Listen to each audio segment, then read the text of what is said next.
ആ അച്ഛനോ? രാമേശ്വരത്ത് നിന്ന് വരുന്ന വഴിയാണോ അച്ഛൻ? അല്ല എവര്? ഞങ്ങളും പോയിരുന്നു രാമേശ്വരത്തേക്ക്. ഓ, ബോഡി ഗാർഡിന്റെ രൂപത്തിൽ. അതുകൊണ്ടൊരു ഗുണമുണ്ടായി. കൊല്ലാൻ വന്നവരെ ചതച്ചു വിടാൻ പറ്റി. കൊല്ലാൻ വന്നു? ആ, അങ്ങനെ ചില സംഭവങ്ങൾ ഉണ്ടായി ശരത്ത് മോനെ. രാമേശ്വരത്ത് വെച്ച് എനിക്കെതിരെ ഒരു ആക്രമണം ഉണ്ടായി. ആരെയും ദുഷ്ടത്തരം ചെയ്ത്? ആൾമാറി ചെയ്താന്നോ വെച്ചാ? അല്ല, ഞാൻ തന്നെയായിരുന്നു അവരുടെ ലക്ഷ്യം. ഇരുട്ടും പരുന്തും ഉണ്ടായിരുന്നോണ്ട് രക്ഷപ്പെടാൻ പറ്റി. ഓ ദൈവമേ, അവിടെ വെച്ച് അങ്ങനെ ഒരു ആക്രമണം നടത്തണമെങ്കിൽ അതാരായിരിക്കുമേ? അത് തന്നെ ഞാനും ആലോചിക്കുന്നത്.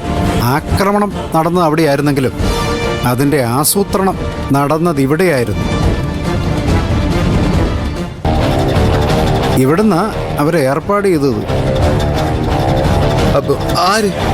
ആ, അത് കണ്ടുപിടിക്കണം. കണ്ടുപിടിക്കും. അതിന് മനോഹരനോട് ആർക്കാ ഇത്ര ശത്രുത? അതും കൊല്ലാൻ മാത്രം. ഞാൻ ചത്ത് കാണണമെന്ന് ആഗ്രഹിക്കുന്ന പലരും ഉണ്ട് പ്രഭാവതി അമ്മേ. അതിൽ ചെറുപ്പക്കാർ മുതൽ പ്രായമുള്ളവർ വരെ ഉണ്ട്. ആണുങ്ങളും ഉണ്ട്, പെണ്ണുങ്ങളും.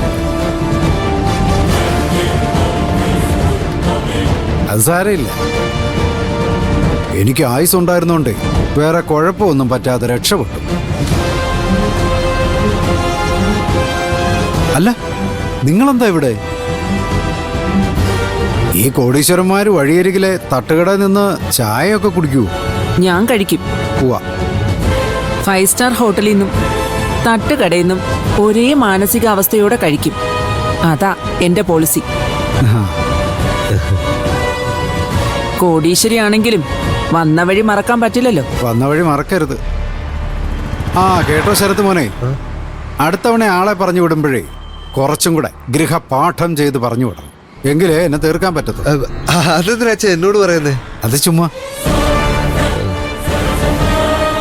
അത്ര പെട്ടെന്നൊന്നും ചാകുന്നതല്ല എൻ്റെ ഉള്ളിൽ കിടക്കുന്ന ആത്മാവ്.